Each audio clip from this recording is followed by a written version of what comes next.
तो आज next topic start कर रहे हैं प्रिज्म। देखो, प्रिज्म और लेंस दोनों ही रिफ्लेक्टिंग मीडियम होते हैं, ट्रांसपेरेंट। बट डिफरेंस ये होता है कि लेंस में कम से कम दोनों सरफेस में से एक सरफेस कर्व होना जरूरी है, लेकिन अगर दोनों प्लेन सरफेस है तो फिर वो प्रिज्म हो जाएगा। आई रिपीट, अगर दोनों सरफेसेस में एक सरफेस अगर कर्व है तो वो लेंस कहलाता है, और अगर दोनों प्लेन सरफेस है तो वो प्रिज्म कहलाता है। ग्लास स्लैब और प्रिज्म में क्या डिफरेंस है? ग्लास स्लैब में दोनों सरफेस प्लेन होते हैं लेकिन साथ में पैरेलल भी होते हैं। प्रिज्म में एक एंगल होता है, यानी कि 0 डिग्री का प्रिज्म एंगल अगर हो तो वो स्लैब बन जाएगा। तो प्रिज्म की सबसे पहले डेफिनेशन यही लिखो, a refracting medium which is bounded by a refracting medium which is bounded by two plane and inclined surfaces, which is bounded by two plane and inclined surfaces is called prism। जैसे सबसे simple form तो prism का ये होता ही है,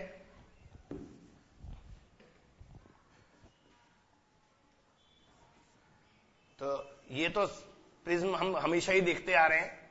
ये angle होता है प्रिज्म एंगल और रिफ्लेक्टिंग एंगल, दो नाम होते हैं, आइदर प्रिज्म एंगल और रिफ्लेक्टिंग एंगल। बच्चों, प्रिज्म को इससे कोई मतलब नहीं है कि उसका तीसरा सरफेस कैसे है, क्योंकि लाइट यहां से जानी है, यहां से रिफ्लेक्ट होनी है और यहां से बाहर आनी है, इसमें भी वही होगा, इसलिए तीसरे सरफेस का कोई रोल नहीं है।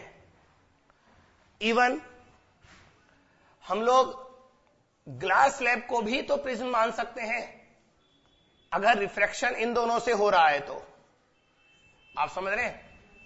इसका प्रिज्म एंगल 90 हो जाएगा, ये 90 हो जाएगा।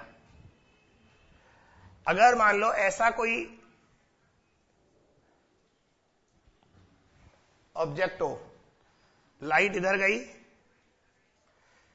फिर रिफ्लेक्ट हुई और फिर बाहर निकली, ये भी प्रिज्म है क्योंकि ये दोनों सरफेस इंक्लाइंड है। इसमें प्रिज्म एंगल हम कैसे निकालेंगे? एक्सटेंड करके, करेक्ट। तो इसमें प्रिज्म एंगल ये हो जाएगा। तो बच्चों, ये सारे ऑब्जेक्ट प्रिज्म है, ट्रांसपेरेंट मीडियम है, लाइट का बाहर निकलना जरूरी है, ठीक है। दोनों इंक्लाइन सरफेस होने चाहिए, तीसरे सरफेस चौथे सरफेस से कोई मतलब नहीं है। इसमें तो 4 सरफेस है ना, तो भी कोई दिक्कत नहीं है। चलो इन्हें कॉपी करो।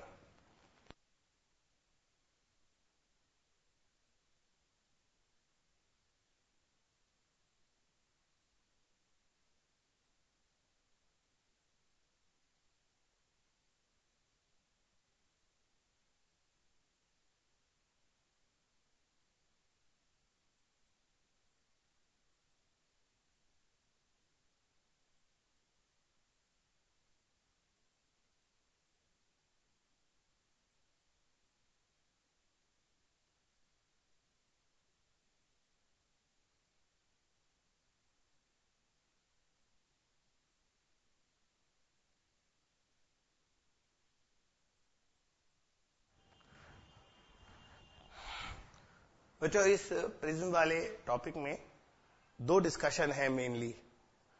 एक deviation of light through prism, दूसरा डिस्पर्सन। तो हमारा जो फर्स्ट टॉपिक है वो लिखो, डेविएशन ऑफ लाइट।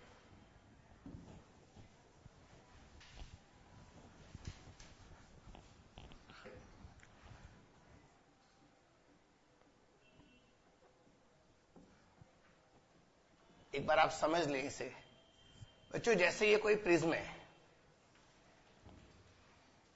ये एंगल रिफ्लेक्टिंग एंगल और प्रिज्म एंगल कहलाता है। यहां से कोई लाइट आई, ये नॉर्मल है तो ये एंगल ऑफ इंसिडेंस हुआ, फिर लाइट इधर गई, लाइट रे यहां पर नॉर्मल ऐसे ड्रॉ होगा, ये एंगल ऑफ रिफ्लेक्शन कहलाएगा, ये एंगल ऑफ इंसिडेंस है। इस एंगल को R2 लिखते हैं, और फाइनली लाइट इधर निकलेगी तो ये एंगल हो जाएगा एंगल ऑफ इमर्जेंस। ठीक है बच्चों, आप खुद देखिए, अगर ये प्रिज्म नहीं होता तो लाइट रेज इधर जाती, but in presence of prism ये लाइट इतने एंगल से डेविएट हो गई, तो एंगल ऑफ डेविएशन डेल्टा हुआ, इसकी वैल्यू हमें निकालनी है। तो ये देखिए कैसे निकलेगा बच्चों।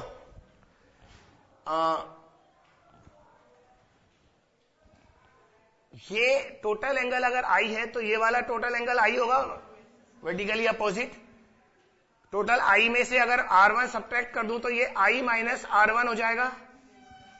वेरी सिमिलर, अगर ये टोटल एंगल E है तो ये वाला टोटल एंगल E होगा, और ये एंगल अगर R2 सब्ट्रैक्ट कर दूं तो E माइनस R2 हो जाएगा। और दो इंटरनल एंगल का सम एक्सटर्नल एंगल होता है, यानी कि ये होगा I minus R1 plus E minus R2, और I plus E minus R1 plus R2 से ज्योमेट्री बेस्ड डिस्कशन है बेटा। अब एक डिस्कशन और, एक बार इसको पीछे बढ़ा देते हैं ऐसे। बच्चों गौर से देखिए, ये नॉर्मल है, तो अगर ये एंगल R1 हुआ, मैं लिखूंगा नहीं वरना बहुत ज्यादा हो जाएगा, ये एंगल 90 माइनस R1 होगा। आई रिपीट, ये वाली लाइन और ये वाली लाइन परपेंडिकुलर है, तो ये अगर R1 है तो 90 में से R1 जाएगा तो ये वाला एंगल 90 माइनस R1 होगा। सिमिलर, अगर ये एंगल R2 है और ये लाइन भी नॉर्मल है तो ये वाला एंगल 90 माइनस R2 होगा, उसमें लिखने की जगह ही नहीं है। बच्चों गौर से देखिए, इस वाले ट्राइंगल में ऐसे ऐसे और ऐसे, ये एंगल प्लस ये वाला एंगल 90 माइनस R1 प्लस ये वाला angle 90 minus R2 is equal to 180 degree. तो बच्चों इससे R1 plus R2 is equal to A आ गया। 10 एंगल ऑफ डेविएशन हो गया बेटा क्या, I plus E minus A। तो हमें I पता होना चाहिए, E पता नहीं होगा, वो हमें कैलकुलेशन से निकालना पड़ेगा। I तो हमेशा देगा और A हमेशा देगा, I और A तो गिवन होते हैं, E कैसे निकालेंगे सोचो। मेरा बच्चा अगर I पता है और म्यू पता है तो R1 आ जाएगा, sine I is equal to mu sine R1। फिर R1 पता है तो R2 आ जाएगा, और R2 और म्यू पता है तो E आ जाएगा, mu sine R2 is equal to sine E। यानी कि इसके अलावा हमें स्नेल्स लॉ यूज करने पड़ेंगे। लेकिन एक मिनिमम डेविएशन की थ्योरी होती है, वो एक्सपेरिमेंट से निकलता है। हम लोग एक एक्सपेरिमेंट करते हैं, आप लोगों ने देखा भी होगा या किया भी होगा।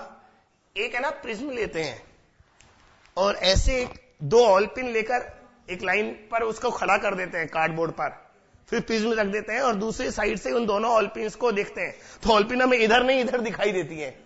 उनसे मैच कराकर दो ऑल पिन इधर लगा देते हैं, तो ये एंगल लाइट इमरजेंट बन जाती है, ये इंसिडेंट रे बन गई, ये इमरजेंट रे बन गई।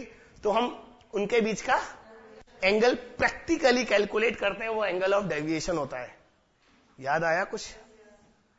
तो बच्चों वो एक्सपेरिमेंट अगर हम करें और अगर अलग अलग एंगल ऑफ इंसिडेंस पर एंगल ऑफ डेविएशन को कैलकुलेट करें प्रैक्टिकली, तो हमने ये देखा, ये ग्राफ कुछ इस तरह से आता है। मतलब हमने क्या देखा, एक पर्टिकुलर एंगल पर एंगल ऑफ डेविएशन मिनिमम आता है। पहले मतलब हमने क्या, स्मॉल एंगल ऑफ इंसिडेंस से एक्सपेरिमेंट शुरू किया और एंगल ऑफ इंसिडेंस को बढ़ाते गए, तो हमने देखा पहले तो डेविएशन कम होता है, फिर एंगल ऑफ इंसिडेंस को बढ़ाने पर एंगल ऑफ डेविएशन बढ़ने लगता है।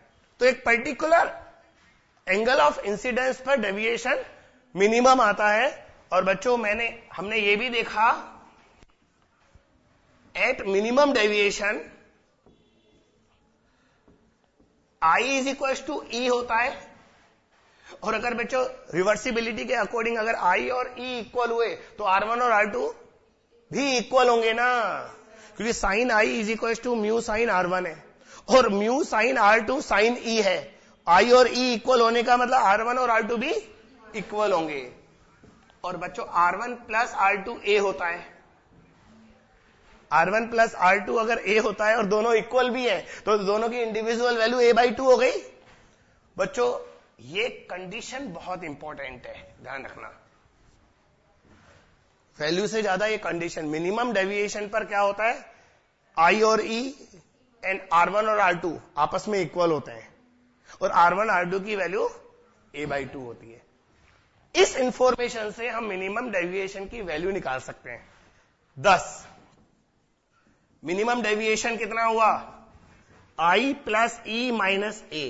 I और E इक्वल है तो इसको मैं 2I लिख दूं, करेक्ट।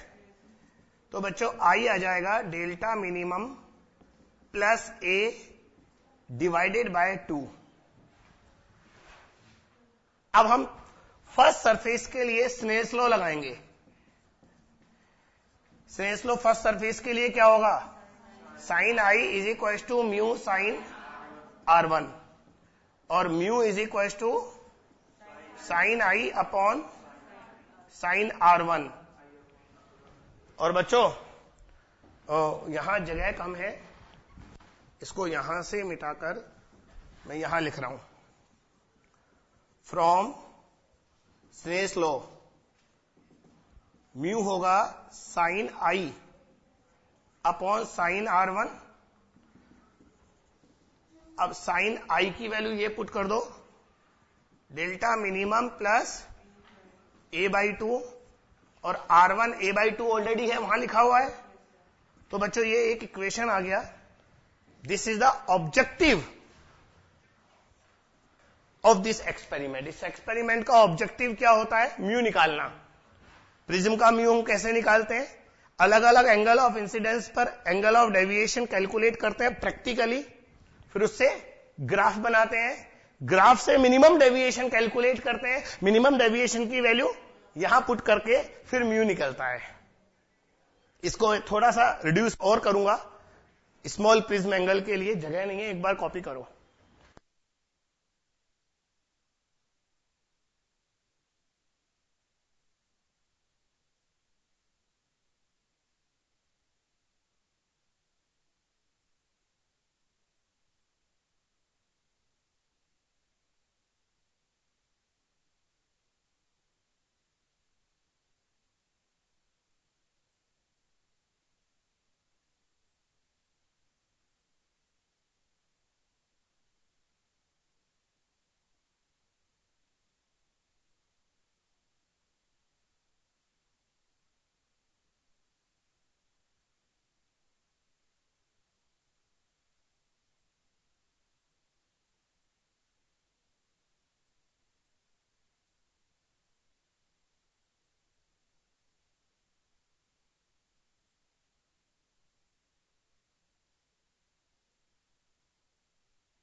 हाँ बेटा, इसमें एक कंडीशन होती है, अगर प्रिज्म एंगल बहुत स्मॉल हम लें,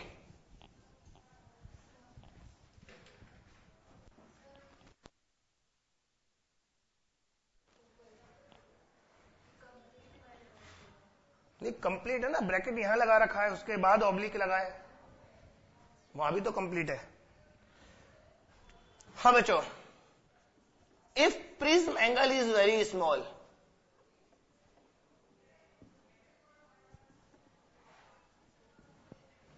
बच्चों अगर प्रिज्म एंगल बहुत छोटा है तो हम लोग साइन थीटा को थीटा ले सकते हैं, डेविएशन भी तो कम ही होगा ना उस कंडीशन में।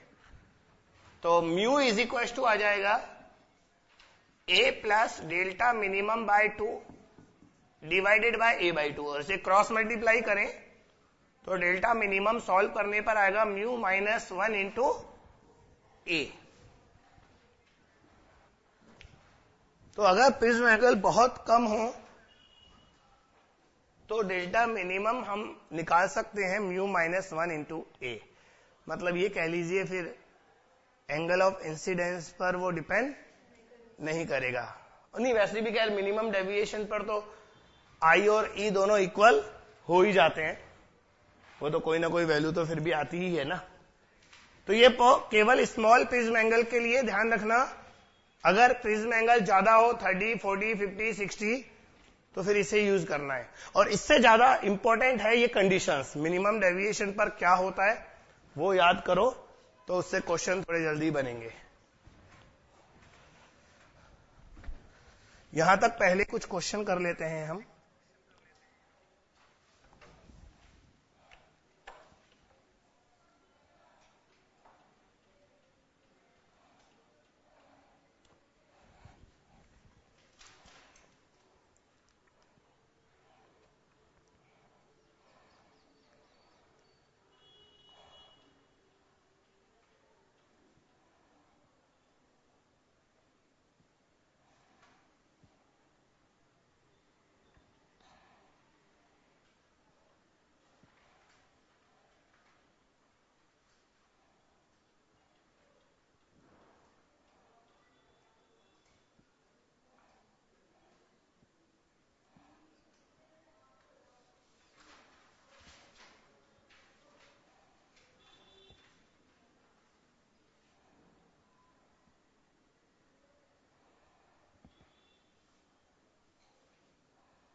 एक प्रिज्म है जिसका प्रिज्म एंगल 30 डिग्री है और उसके एक सरफेस को पीछे वाले को सिल्वर कर दिया हमने।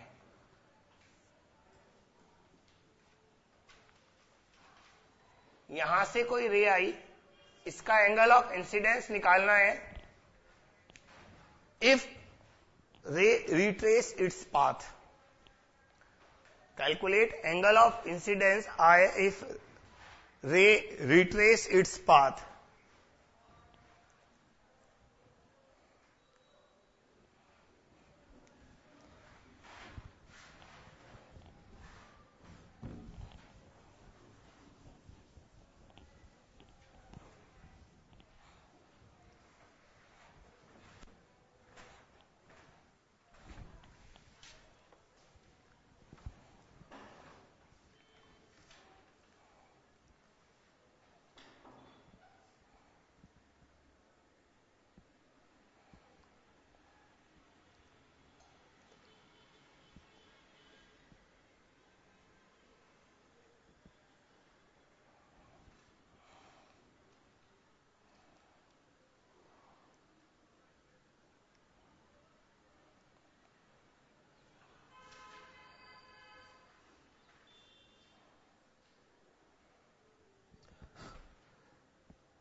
देखो बेटा, रे अपने पाथ को रिट्रेस तभी करेगा जब वो मिरर से टकराकर वापस आ जाए, यानी कि मिरर पर एंगल ऑफ इंसिडेंस जो है दैट शुड बी 90 डिग्री। ये एंगल 90 होगा तभी रे वापस आएगी। बच्चों अगर ये 90 ये 30 है तो ये 60 हो जाएगा, ये 60 है तो ये 30 हो जाएगा। मैंने म्यू दिया नहीं दिया? म्यू नहीं दिया, म्यू के बिना तो क्वेश्चन नहीं बनेगा। तो म्यू इज इक्वल टू √2 है। अब आप करो, रिमेनिंग क्वेश्चन आप कर दो। अब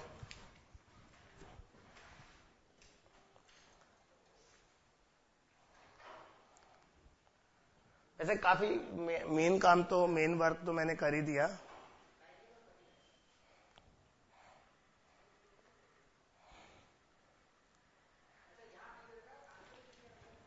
अब इसमें स्नेस लॉ लगा दो ना बेटा। Sine I is equal to क्या आएगा? Mu sine are. म्यू कितना है? √2 और साइन आर, आर कितना है? 30। साइन 30 1/2 होता है, तो सॉल्व करने पर 1/√2 आएगा। तो I is 45 degree.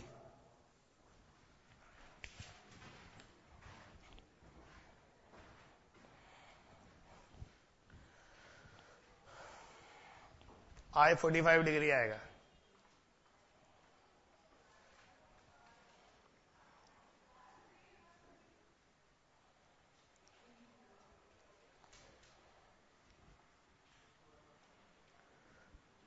Next question,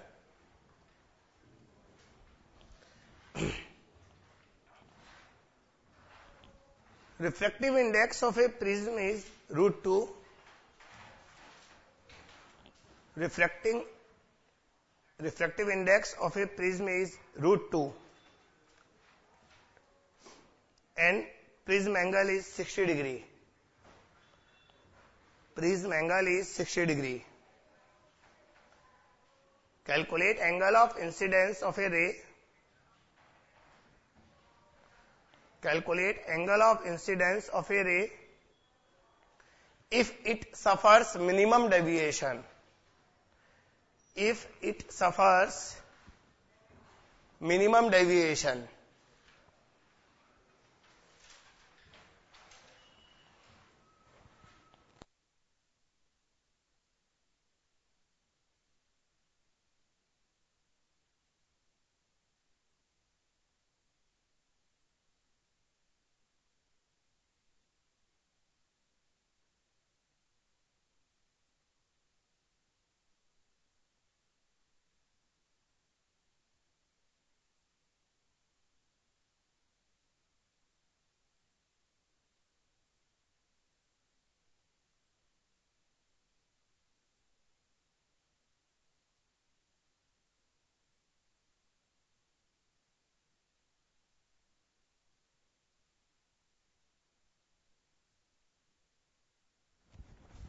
बच्चों मिनिमम डेविएशन पर R1 is equal to a/2 30 degree हो जाएगा ना। हमें पता है sine I is equal to mu sine R आएगा। म्यू √2 है, R1 30 हो गया, अगेन ये 1/√2 आ गया। I is again 45 degree. मैंने कहा ना मिनिमम डेविएशन की कंडीशन याद रखना, वो काम आएगी। मिनिमम डेविएशन अगर क्वेश्चन में दिया है तो R1 और R2 दोनों a/2 हो गए, ठीक है बेटा। और एंगल ऑफ इमर्जेंट भी 45 डिग्री ही आएगा। आई और ई इक्वल होते हैं ना, ये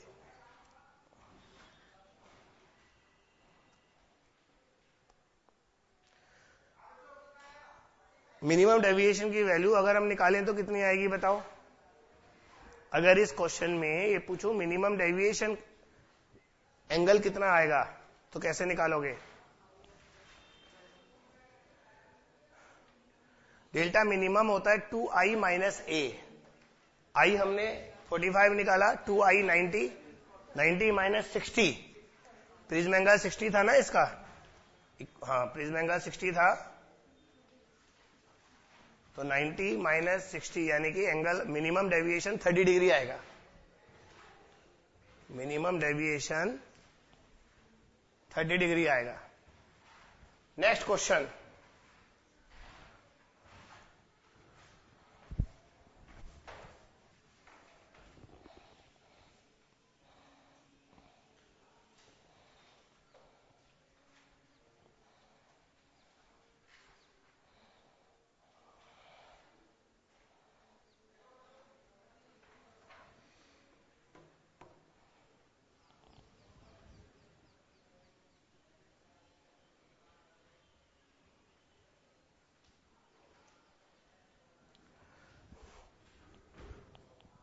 एक प्रिज्म है, उसका म्यू √7/3 और प्रिज्म एंगल 60 डिग्री है।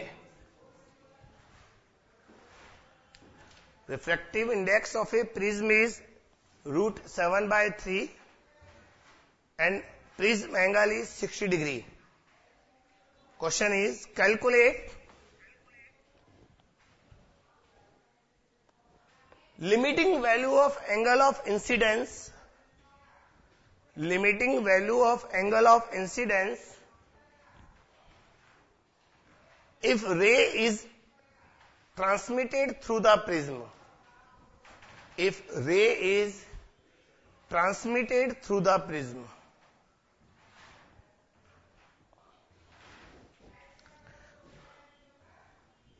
कुछ एक चीज समझाना चाहता हूं, फिर इस क्वेश्चन को सॉल्व करना। ये लिमिटिंग वैल्यू मैंने क्यों बोला है वो देखो। जैसे क्या होता है, ये कोई प्रिज्म है, ये रे आई, रिफ्लेक्ट हुई, यहां से वापस रिफ्लेक्ट हुई, बाहर गई। अगर हम इस एंगल को इंक्रीज करते हैं तो ये एंगल भी इंक्रीज होगा R1। R1 के इंक्रीज होने से R2 डिक्रीज होगा, क्योंकि इन दोनों का सम A होता है। R2 अगर डिक्रीज होता होता क्रिटिकल एंगल से कम हो गया तो लाइट बाहर आएगी, या उल्टा बोलिए, लाइट के बाहर आने के लिए R2 को क्रिटिकल एंगल से कम होना चाहिए। अगर ये एंगल क्रिटिकल एंगल से ज्यादा होगी तो लाइट प्रिज्म के अंदर TIR हो जाएगा।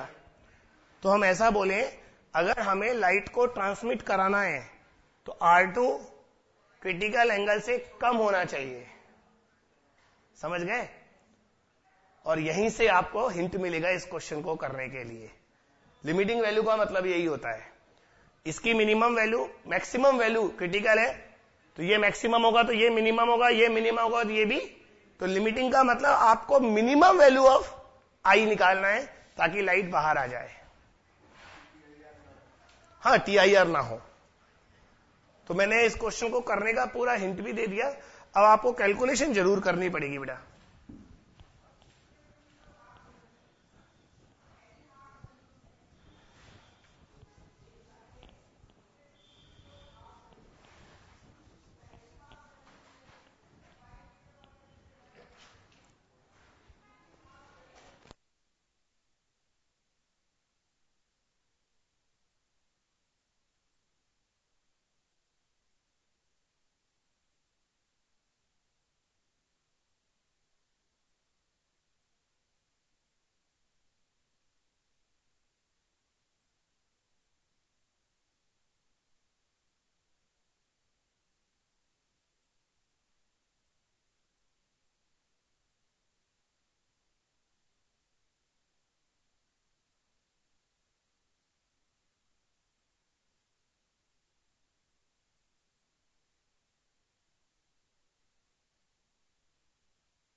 बच्चों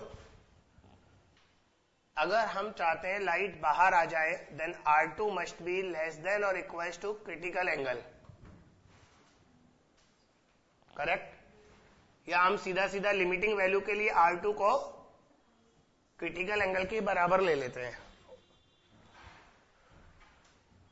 बच्चों हम जानते हैं R1 प्लस R2 A होता है, तो R1 हो जाएगा A minus R2, correct. R2 को हम IC ले रहे हैं, तो ये हो जाएगा A माइनस IC। ए तो मैंने दिया है ना। फर्स्ट सरफेस के लिए स्नेल्स लॉ लगा दो, sine I is equal to mu sine R1 होता है, ठीक है। Sine I is equal to mu, अभी अगले स्टेप आगे वैल्यू पुट करेंगे। R1 कितना आएगा, A माइनस IC।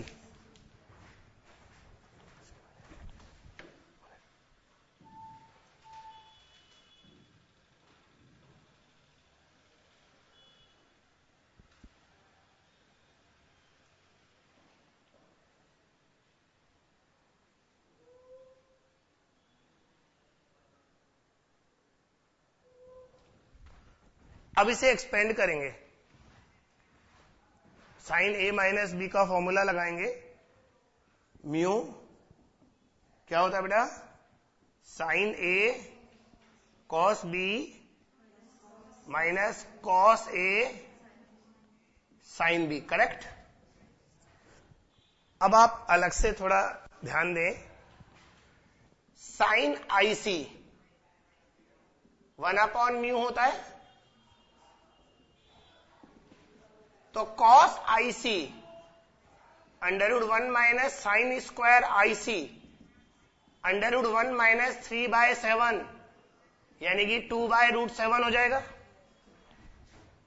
समझ रहे हैं ना, साइन IC 1/म्यू √3/7, तो कॉस IC 1 माइनस 3/7 यानी कि 4/7 2/√7। ये दोनों वैल्यू यहां पुट करने हैं हम।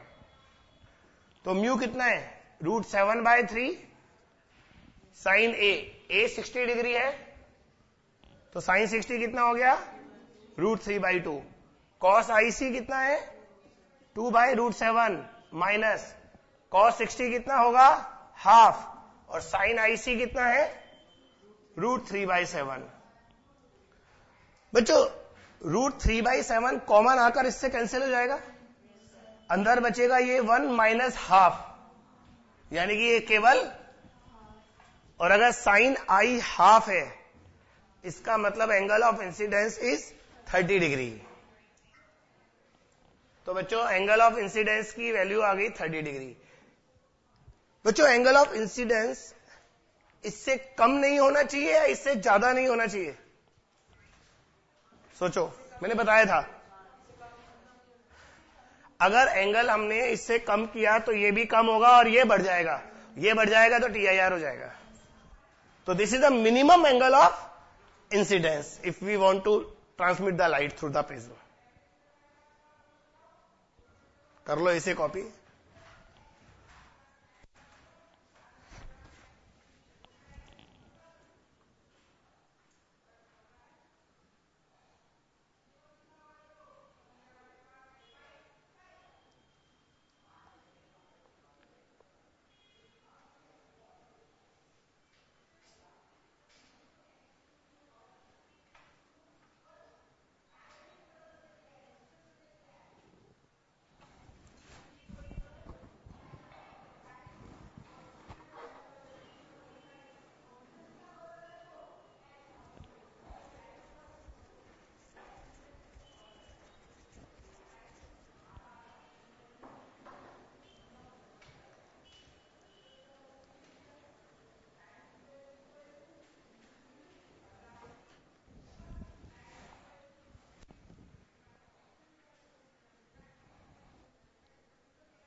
नेक्स्ट क्वेश्चन,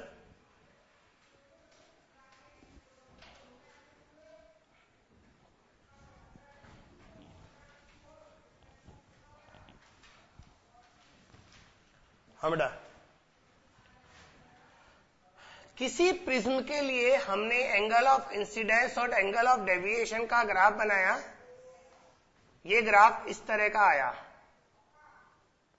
इसमें 2-3 वैल्यू, जैसे ये 60 डिग्री है आई की वैल्यू, तब ये भी 60 डिग्री है, और 70 डिग्री है ये एंगल, और 70 डिग्री आई की 2 वैल्यू पर है, एक आई डैश और एक 40 डिग्री। ये ग्राफ बनाइए पहले आप।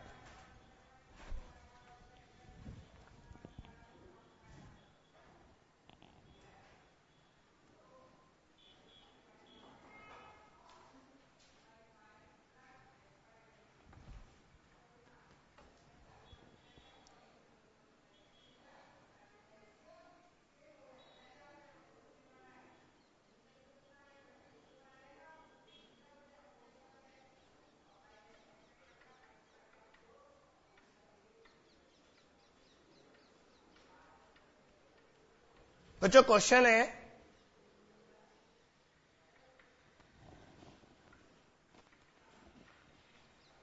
Calculate refractive index of prism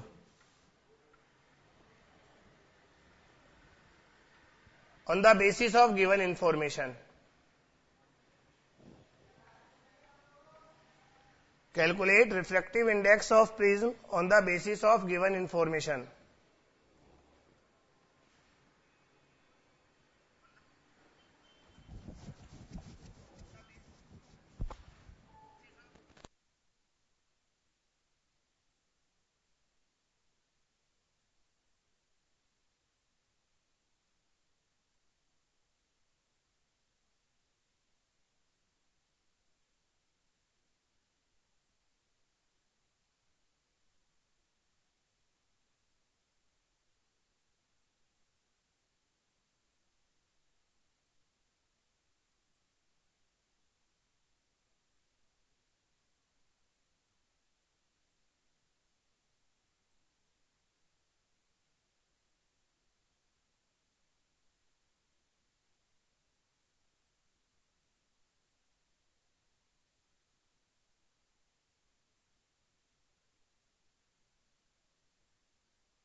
बच्चों,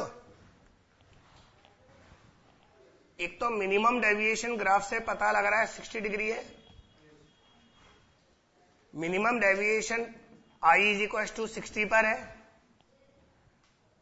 चूंकि डेल्टा मिनिमम 2i माइनस ए होता है, तो 60 is equal to 2 into 60 minus A, तो ए भी 60 डिग्री आ जाएगा। करेक्ट बच्चों, म्यू जो होगा वो होगा साइन आई अपॉन साइन R1। करेक्ट, आई अभी कितना है 60 डिग्री, और R1 होगा a/2, a कितना है 60, तो a/2 कितना होगा 30, साइन 30, √3/2 अपॉन 1/2, √3।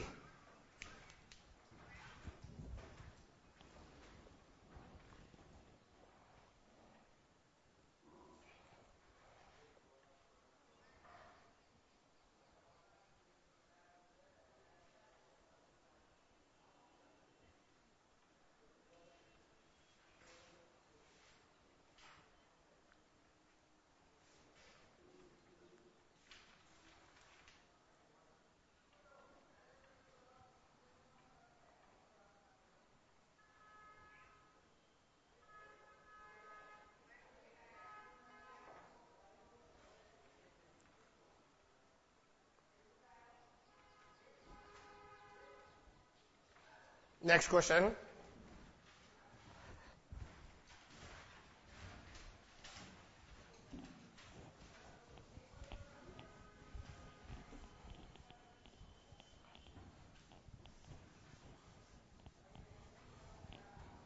क्वेश्चन की लैंग्वेज लिखो। बच्चों एक प्रिज्म है जिसका प्रिज्म एंगल 45 डिग्री है।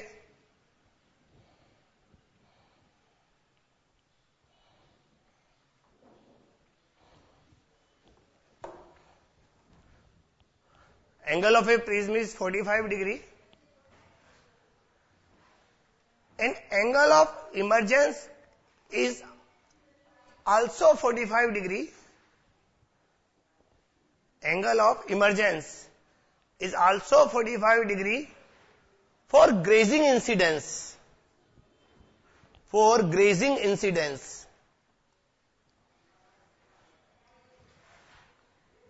ग्रेजिंग का मतलब समझते हैं आप? बताता हूं। ग्रेजिंग इंसिडेंस और ग्रेजिंग इमरजेंस का मतलब होता है पैरेलल टू सरफेस।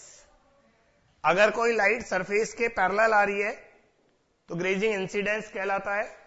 इसमें एंगल ऑफ इंसिडेंस 90 डिग्री हो जाएगा ना। और अगर लाइट सरफेस के पैरेलल जा रही है तो ये ग्रेजिंग इमरजेंस हो जाएगा। इसमें एंगल ऑफ रिफ्रैक्शन 90 डिग्री हो जाएगा। करेक्ट?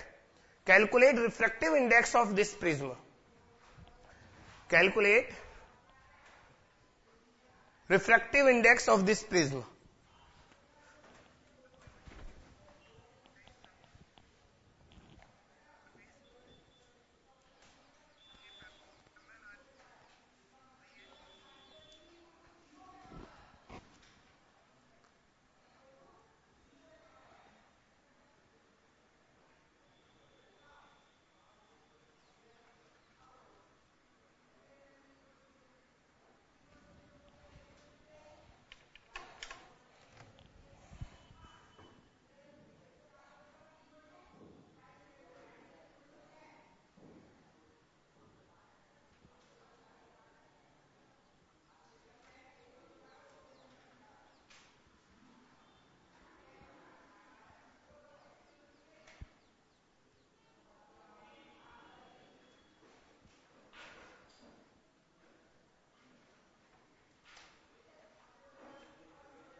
देखो बेटा,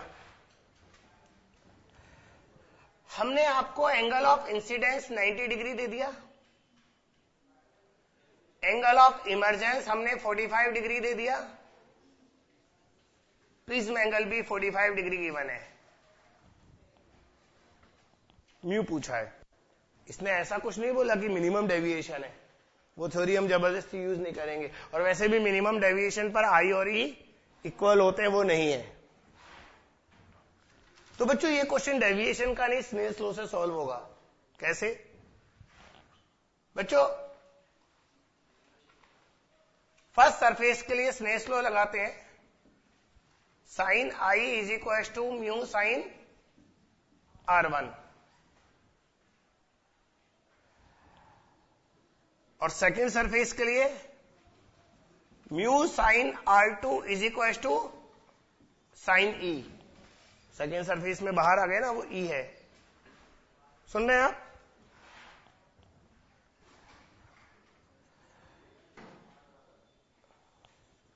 बच्चों R2 को हम A माइनस R1 नहीं लिख सकते।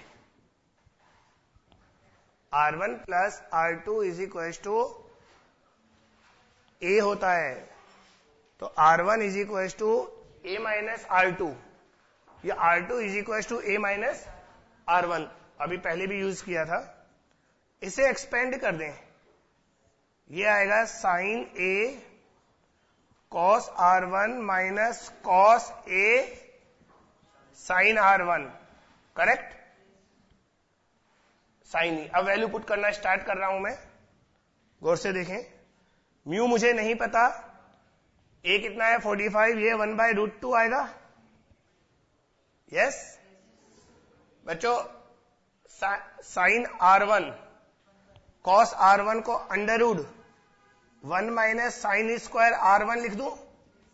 कॉस 45 इज अगेन 1/√2, और साइन R1 की वैल्यू हम अगले स्टेप में पुट करेंगे, और ये आल्सो 1/√2, क्योंकि एंगल ऑफ इमर्जेंस भी तो 1/√2 है। बच्चों अब आप देखिए, √2 तो कैंसिल हो रहा है, √2 कॉमन आकर कैंसिल हो रहा है। तो एक काम करते हैं, इस वाले म्यू को नीचे ले जाते हैं 1/μ, और इसे एक्सपेंड कर देते हैं, तो आएगा under root 1 minus sine square R1। Sine square R1 यहां से पुट करो, कितना आएगा? आई क्या हुआ, हम लोग I90 पुट करते हैं ना, साइन 90 कितना होता है 1, तो साइन R1 1/μ है, under root 1 minus 1/μ square, 1/√2 cancel हो गया, माइनस ये साइन R1 कितना होगा 1/μ, और ये म्यू जब नीचे आएगा तो ये भी 1/μ हो जाएगा। सॉल्व करो, under root 1 minus 1/μ square is equal to 2/μ, whole square कर दो। 1 minus 1/μ square is equal to 4/μ square, तो म्यू आ गया √5।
तो जो एक प्रिज्म है, इसका प्रिज्म एंगल 30 डिग्री है ये वाला, और इसके पीछे वाले सरफेस को सिल्वर कर दिया, इसका म्यू 2/√3 दिया हुआ है। अब क्वेश्चन सुनो, एक रे ऑलमोस्ट पैरेलल आ रही है, पहले ये अंदर जाएगी, यहां से रिफ्लेक्ट होगी, फिर बाहर आएगी। Calculate total deviation of light, calculate total deviation of light.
बच्चों ग्रेजिंग इंसिडेंस है, यानी कि एंगल ऑफ इंसिडेंस 90 डिग्री है। तो स्नेल्स लॉ अगर हम लगाएं, sine i mu sine r, तो साइन आई 1 हो जाएगा, म्यू 2/√3 है, तो साइन आर √3/2 और आर 60 डिग्री आएगा। बस कैलकुलेशन के नाम पर जो मुझे करना था कर चुका, अब कैलकुलेशन नहीं करूंगा, सामने देखो बच्चों। आर 60 डिग्री का मतलब है लाइट ऐसे जाएगी, ये एंगल 60 डिग्री आएगा। देखिए बेटा, ये एंगल 60 आएगा, यहां ये मिरर है, लाइट ऐसे निकल जाएगी। अब आप देख लेना, मैंने कहा आंसर डायग्राम से आने वाला है। अगर ये एंगल 60 है तो ये 30 होगा पक्का। ये एंगल 30 है और ये एंगल भी 30 है, तो इस वाले ट्राइंगल में ये टोटल एंगल 120 होगा, 30 + 30 60। अब सुनना, टोटल 120 में से अगर मैं यहां से नॉर्मल तक का एंगल सब्ट्रैक्ट कर दूं तो ये एंगल 30 आएगा। नहीं समझे? नॉर्मल से यहां का 30 और ये 90 + 30। अगर ये 30 है तो एंगल ऑफ रिफ्लेक्शन भी, तो ये टोटल 60 हो गया। अगर ये टोटल 60 हो गया और ये 30 है तो ये परपेंडिकुलर हो गया, यानी कि जो फाइनल रे है वो इस सरफेस के परपेंडिकुलर जाएगी और जो इंसिडेंट रे थी वो इस सरफेस के पैरेलल थी। Angle of deviation is 90 degree. मैंने कहा ना ये पूरा क्वेश्चन डायग्राम से हो जाएगा।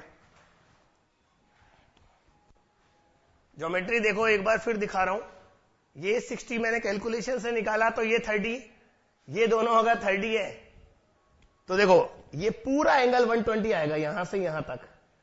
ये 120 में से ये 90 सब्ट्रैक्ट किया तो ये 30 आया, एंगल ऑफ रिफ्लेक्शन भी 30 आएगा, टोटल 60 हो गया। अगर ये पूरा एंगल 60 हो गया और ये 30 है तो ये 90 आ गया।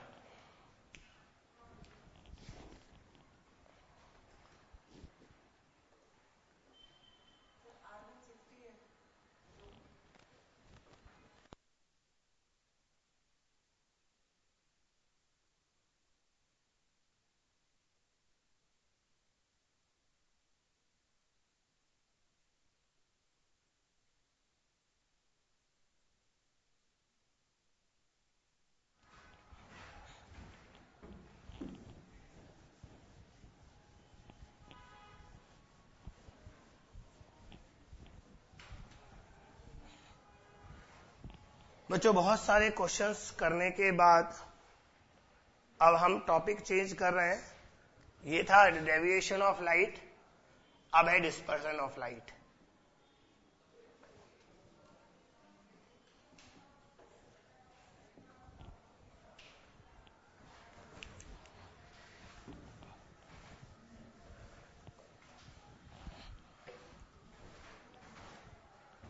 बच्चों कुछ लास्ट लेक्चर में या लास्ट टू लास्ट लेक्चर में मैंने आपको बताया था कोशी रिलेशन, याद है? नाम भी लिया था या नाम नहीं लिया था? लिया था। फिर से लिख रहा हूं। कोशी रिलेशन में मैंने आपको बताया था क्योंकि वॉयलेट का लैम्बडा कम होता है इसलिए वॉयलेट का म्यू ज्यादा होता है। ये डिस्कशन हम पहले कर चुके हैं, अब इससे आगे चलता हूं। अगर हम प्रिज्म लें और बच्चों प्रिज्म में व्हाइट लाइट यूज करें तो व्हाइट लाइट में अलग अलग कलर के म्यू अलग अलग होने की वजह से उनका डेविएशन भी अलग अलग होगा। सुन रहे हैं आप? वॉयलेट का म्यू सबसे ज्यादा होगा तो वॉयलेट सबसे ज्यादा डेविएट होगा, ऐसे। मैं एक्सट्रीम बना रहा हूं, वॉयलेट और रेड। बीच में एक मीन कलर होता है येलो, वो और ले लो। फिर जब ये रेज बाहर निकलेंगी तो ऐसे निकलेंगी, ये वॉयलेट इधर निकलेगा और रेड इधर निकलेगा और मीन कलर भी ऐसे ऐसे कहीं चला जाएगा। बच्चों आप गौर से देखिए, डायग्राम पर फोकस कीजिए। अगर हम वॉयलेट को पीछे एक्सटेंड करें तो ये डेल्टा वॉयलेट आएगा और अगर हम रेड को पीछे एक्सटेंड करें ये डेल्टा रेड आएगा, करेक्ट? और ये डेल्टा वॉयलेट।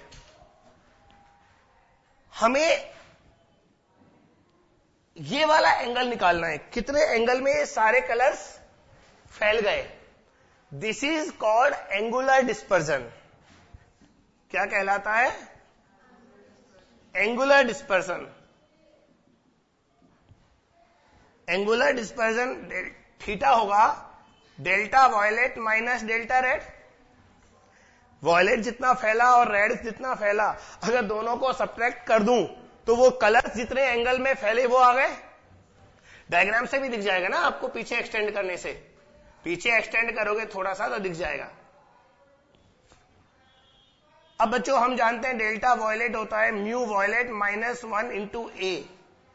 इसका मतलब हम जो ये थ्योरी डिस्कस कर रहे हैं only for small prism angle के लिए डिस्कस कर रहे हैं, लार्ज प्रिज्म एंगल के लिए नहीं है। और डेल्टा रेड हो जाएगा mu red minus 1 into A. बच्चों फाइनली एंगुलर डिस्पर्जन आएगा mu violet minus mu red into A. सुन रहे हैं आप? बच्चों एक होता है डिस्पर्सिव पावर। क्या होता है? Dispersive power of prism. Dispersive power होता है angular dispersion divided by mean deviation. अब बच्चों ये मीन डेविएशन क्या चीज है? एंगुलर डिस्पर्जन तो अभी अभी हम निकाल चुके। मीन डेविएशन का मतलब होता है, जो मैं एक बीच में डॉटेड लाइन ले रहा हूं ना, उसका डेविएशन कितना होगा। इसको पीछे बढ़ाएं तो इसका जो डेविएशन होगा वो मीन डेविएशन, और ये कौन सा कलर होता है? येलो। तो we can say mu yellow -1 into A. और बच्चों म्यू येलो वो लिखता नहीं है, म्यू येलो को सिर्फ म्यू लिखता है वो। तो ए से ए कट गया, डिस्पर्सिव पावर आ गया mu violet minus mu red upon mu yellow -1। Question में आपको म्यू येलो शायद ना दे, म्यू वॉयलेट और म्यू रेड ही दे। तो हम क्या करेंगे, म्यू येलो हम उन दोनों के मीन से निकाल लेंगे बेटा, और कोई तरीका नहीं है। कभी रेयर ही देगा मीन डेविएशन, मीन वेवलेंथ के लिए जो म्यू होता है वो नहीं देता। तो mu violet plus mu red divided by 2, उससे हम निकाल लेंगे। क्लियर? तो बच्चों ये डिस्पर्जन की थ्योरी है पूरी, इस पे बहुत अच्छे ज्यादा क्वेश्चन नहीं बनते, फार्मूला बेस्ड है। अच्छे क्वेश्चन डेविएशन पर ही बनते हैं, ध्यान रखना।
बच्चों इस पर फार्मूला बेस्ड क्वेश्चन होते हैं, बिल्कुल सिंपल, सबका म्यू दे देगा, डिस्पर्सिव पावर पूछेगा और कुछ नहीं। और ये पूरी थ्योरी स्मॉल प्रिज्म एंगल के लिए है, ध्यान रखना।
अच्छा क्वेश्चन है ये।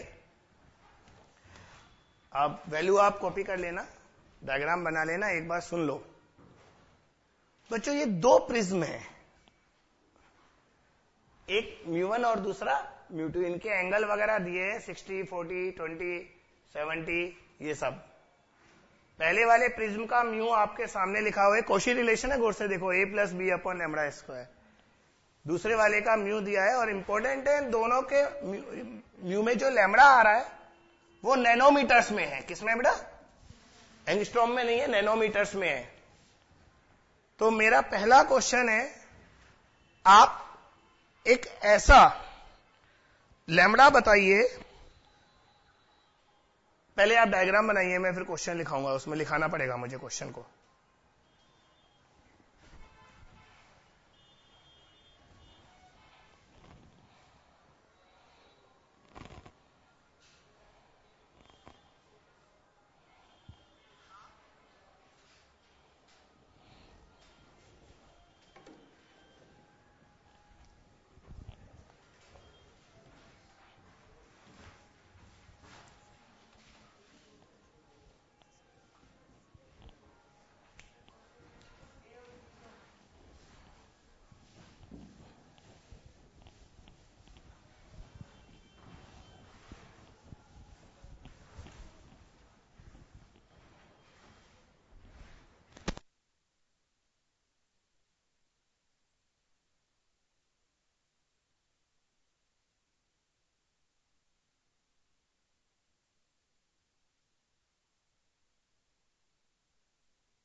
बच्चों क्वेश्चन एक बार समझ लीजिए, फिर लिख भी लेना।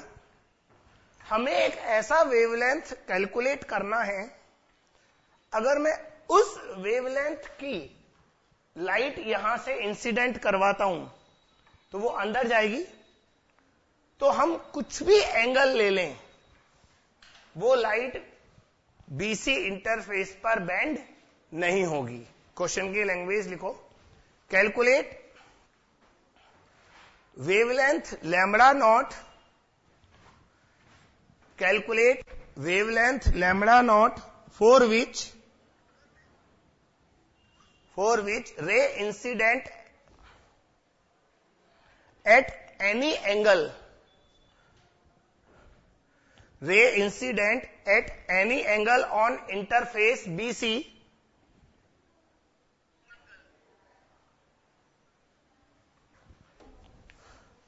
if it pass without bending, if it pass without bending। किसी भी एंगल पर ये बीसी इंटरफेस पर इंसिडेंट हो जाए, ये बेंड नहीं होगी। आपको वो वेवलेंथ निकालना है।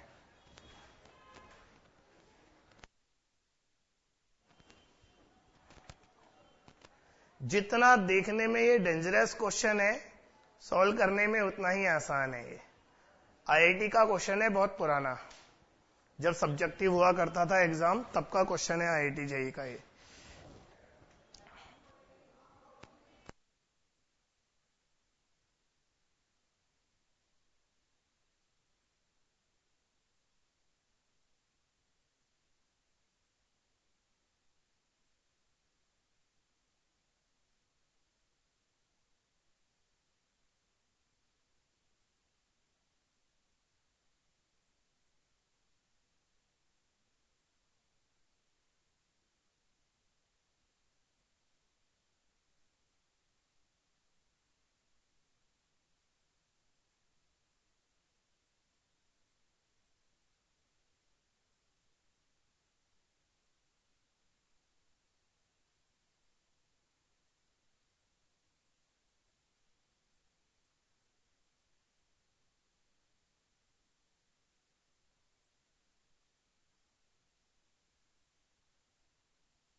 बच्चों देखो, मैंने आपसे ये कहा है वो पर्टिकुलर वेवलेंथ कैलकुलेट कीजिए, यानी कि वो सारी वेवलेंथ के लिए नहीं हो रहा है, एक पर्टिकुलर वेवलेंथ के लिए हो रहा है। क्या हो रहा है, आप उस लाइट को यहां पर किसी भी एंगल पर इंसिडेंट करवा दो, वो बेंड नहीं होगी। अरे मेरा बच्चा, अगर मीडियम चेंज हो रहा है और लाइट बेंड नहीं हो रही, इसका मतलब उस वेवलेंथ के लिए दोनों प्रिज्म का म्यू इक्वल है। अगर दोनों मीडियम का म्यू सेम हो तो रिफ्रैक्शन नहीं होगा ना, चाहे कोई भी एंगल ले लो। लेकिन ये म्यू सेम केवल एक पर्टिकुलर वेवलेंथ के लिए होगा, हर वेवलेंथ के लिए नहीं होगा। तो बच्चों μ1 इज इक्वल टू μ2 हम कर देते हैं 1.20 10.8 into 10 to the power 4 upon lambda naught square 1.45 plus 1.8 into 10 to the power 4 upon lambda naught square. उसको इधर लेकर कॉमन ले लो, 10 to the power 4 upon lambda naught square common अगर आ जाए, है ना, उसको इधर ला रहे हैं हम, तो ये 10.8 माइनस 1.8 हो जाएगा 1.45 minus 1.2 0.25, correct. 10 to the power 4 upon lambda naught square is equal to 0.25 upon 10.8 minus 1.8 कितना बचेगा, 9, करेक्ट। ये 1/36 हो गया ना, तो लैम्बडा नॉट कितना हो गया, 600 नैनोमीटर। नैनोमीटर में आएगा ना आंसर, क्योंकि हमने पहले ही बोला था नैनोमीटर में है। कैलकुलेशन भी ज्यादा टफ नहीं है बेटा।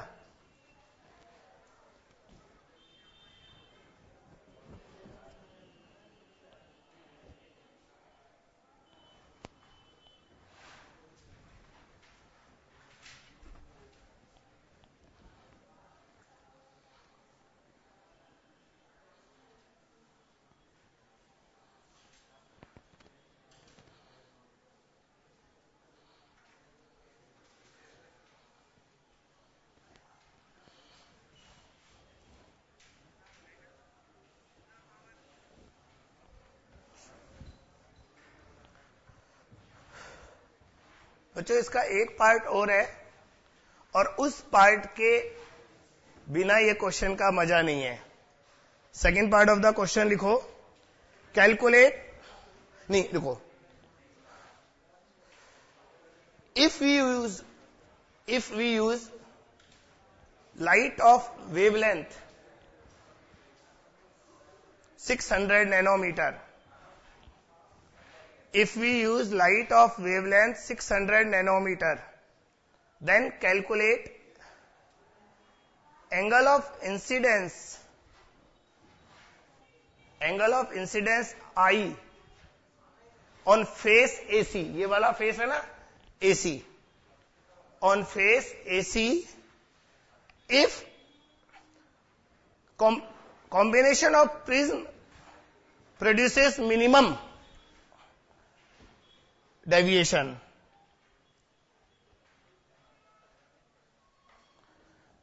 है ना, if deviation produced by the combination is minimum। अगर इन दोनों प्रिज्म का कॉम्बिनेशन मिनिमम डेविएशन प्रोड्यूस करता है तो हमें आई बताना है कितना होगा, और वेवलेंथ यही यूज करनी है जो हमने अभी कैलकुलेट की है।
देखो बेटा, ये क्वेश्चन बहुत अच्छा फॉर्म किया हुआ है। इस क्वेश्चन को जिसने भी बनाया है ना, बहुत बहुत शानदार क्वेश्चन तैयार किया है।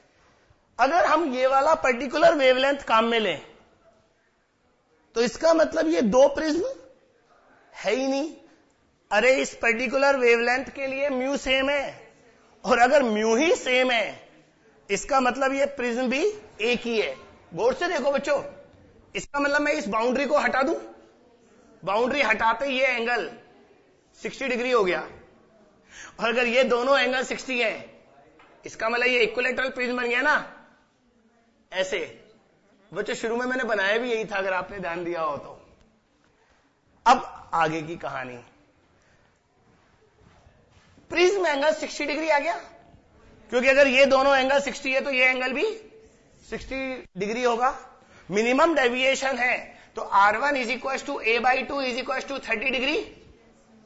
और बच्चों अगर मैं 600 नैनोमीटर इसमें या इसमें पुट कर दूं तो म्यू आ जाएगा 1.5, एग्जैक्ट आएगा।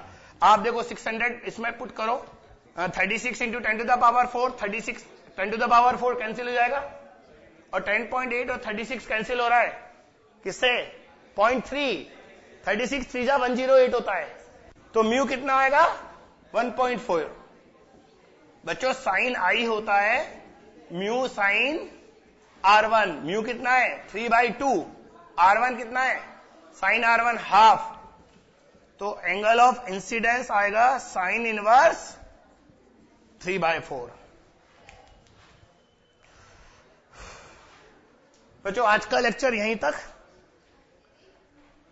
प्रिज्म हमारा खत्म होता है, ठीक है ना?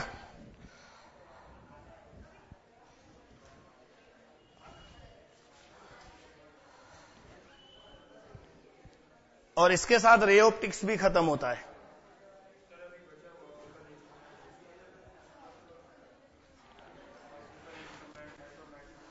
ओके